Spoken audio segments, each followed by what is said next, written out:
हमारा इतिहास और नागरिक जीवन कक्षा 8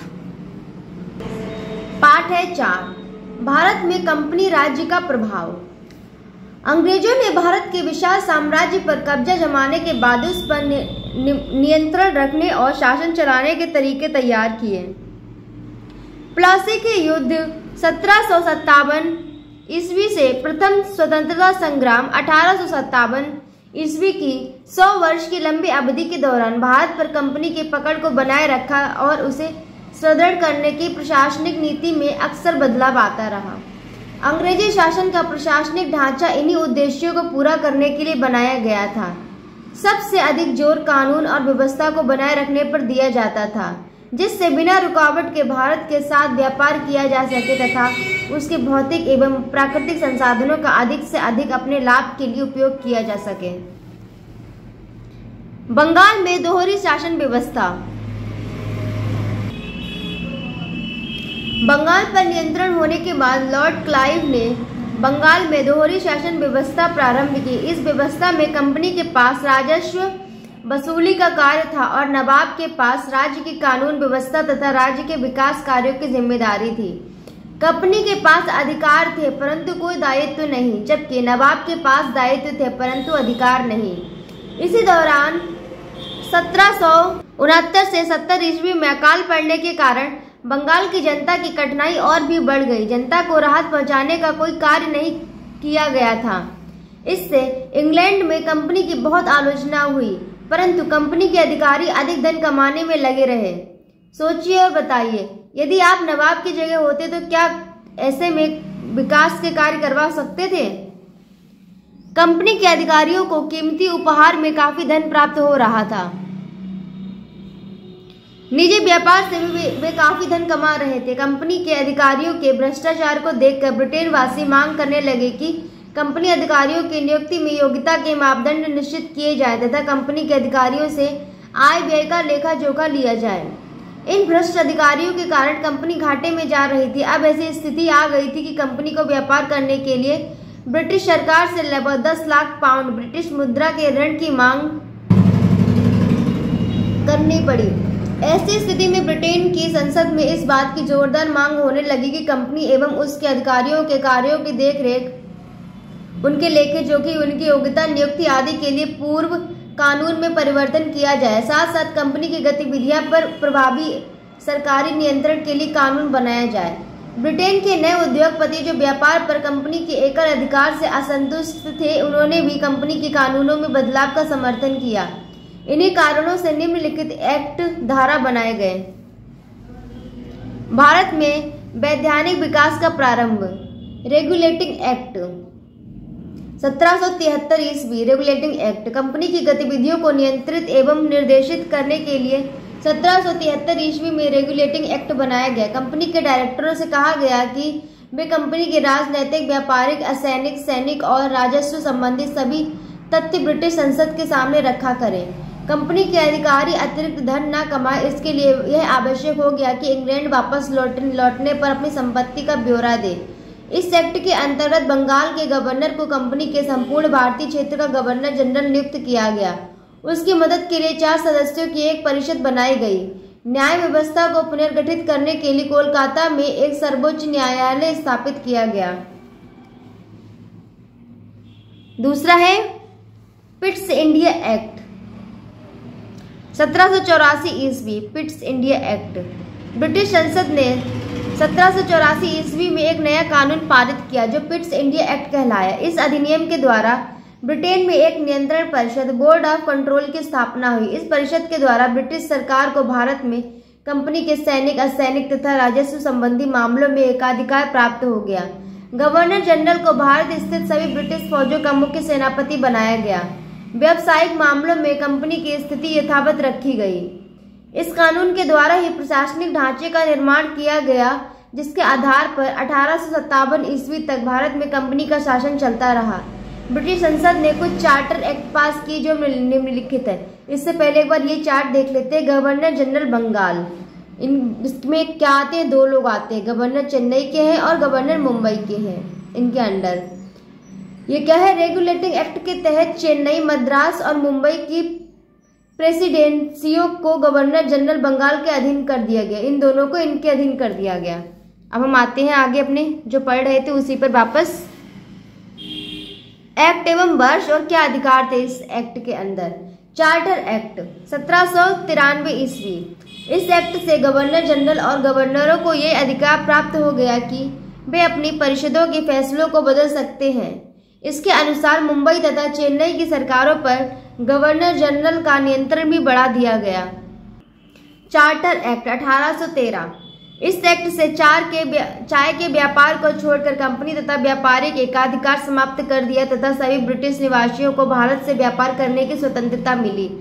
भारत में शिक्षा के प्रसार पर व्यय हेतु 1 लाख रुपए का प्रावधान किया गया। गवर्नर जनरल एवं गवर्नरों की नियुक्ति का अधिकार कंपनी के निदेशकों के पास ही बना रहा, परंतु उसमें ब्रिटेन की सरकार की स्वीकृति आवश्यक हो गई। चार्टर एक्ट 1833 ईस्वी। इस एक्ट से चाय के व्यापार पर कंपनी का एकाधिकार समाप्त कर दिया गया। ईस्ट इंडिया कंपनी के पास भारत में अंग्रेजी राज प्रशासन चलाने का ही कार्य रह गया। गवर्नर जनरल को अपनी परिषद की सलाह से कानून बनाने का अधिकार प्राप्त हो गया।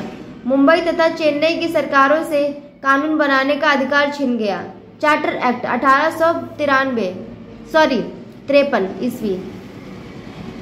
इस एक्ट से गवर्नर जनरल की परिषद में 6 सदस्य और बढ़ा दिए गए जो ब्रिटिश संसद द्वारा मनोनीत किए जाते थे।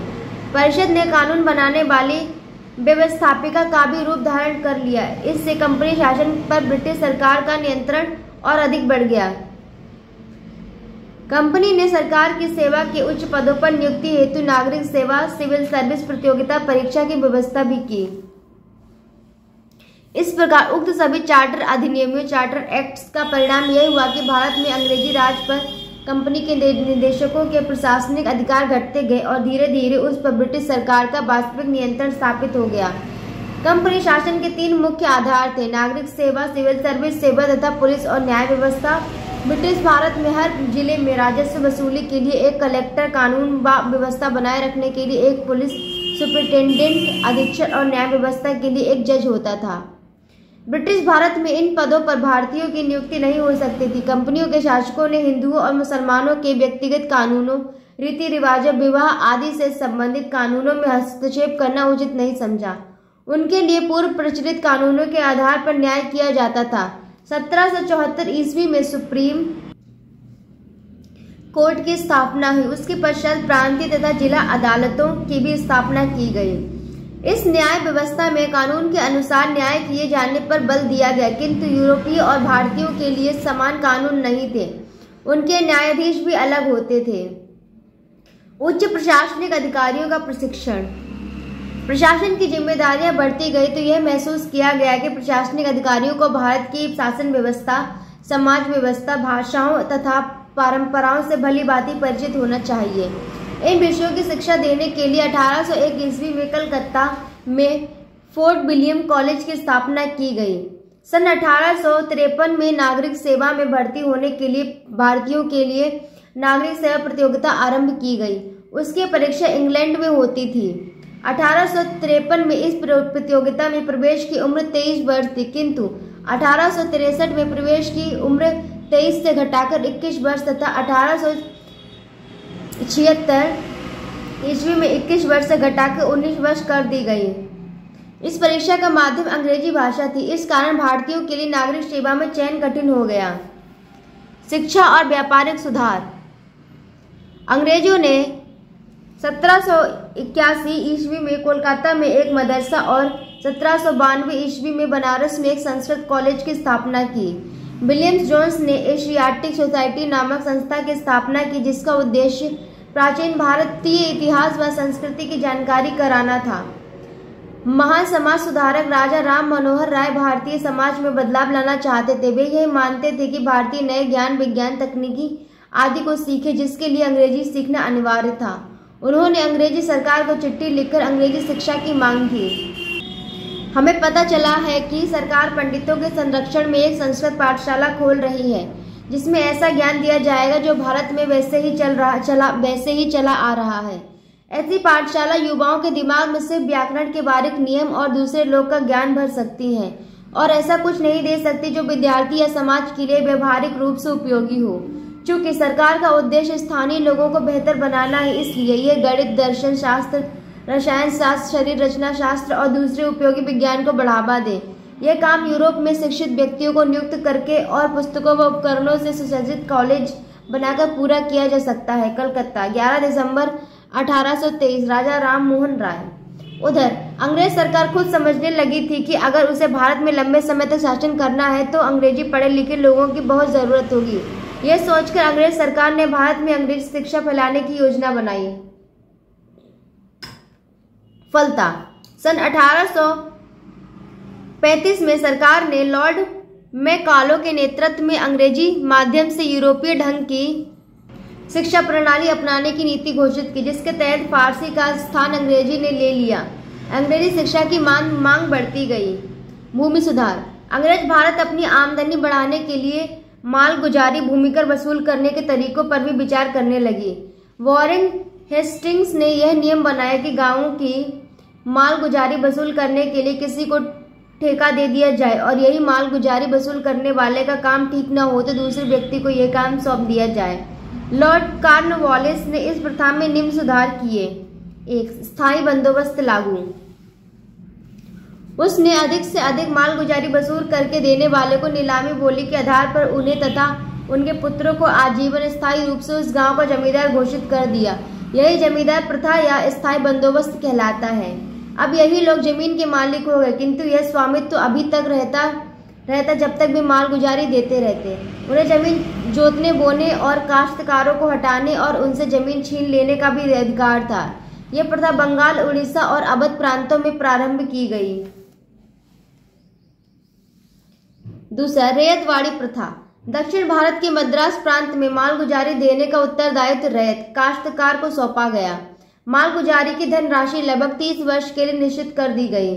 रैयत अपनी उपज का लगभग आधा भाग सरकार को मालगुजारी के रूप में देता था। 3. महलवाड़ी प्रथा। उत्तर प्रदेश के पश्चिम में दिल्ली और पंजाब के आसपास मालगुजारी कई गांवों के समूह के स्वामियों से वसूल की जाती थी। ये समूह महाल कहलाते थे, इसलिए इस प्रथा को महलवाड़ी प्रथा कहते हैं। सरकार महाल पर स्वामित्व रखने वाले से मालगुजारी वसूल करने का समझौता करती थी। भारतीय उद्योग धंधों का विनाश।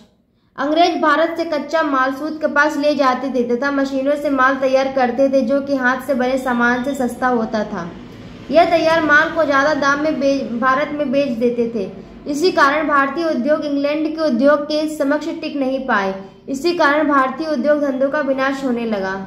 शब्दावली, एक्ट या धारा, किसी विषय पर बनाए गए अधिनियम या कानून। लगान, कृषि भूमि पर लगने वाला कर। तो हमारा चैप्टर 4 कंप्लीट हो गया है। तो नेक्स्ट वीडियो में आपको इस पार्ट के जो भी क्वेश्चन आंसर्स हैं, अभ्यास, वो आपको देखने को मिल जाएगा। आप लोग देख लीजिएगा।